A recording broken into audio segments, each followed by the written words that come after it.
Ky është biri im i dashur. Bisedet për mësimet e tij dhe mrekullitë e kryera në praninë e tij përhapen në të gjithë Izraelin dhe turmat e ndjekin atë.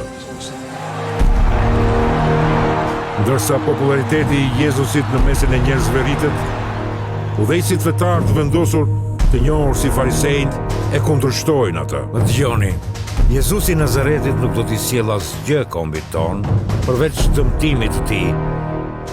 Duke ditur se pret një detyrë më e madhe përpara, Jezusi zgjodhi 12 burra për ta ndihmuar atë në misionin e tij dhe i përgatiti ata. Do të shkojmë në Jeruzalem dhe atje mua do më vrasin. Jo, Lord, jo!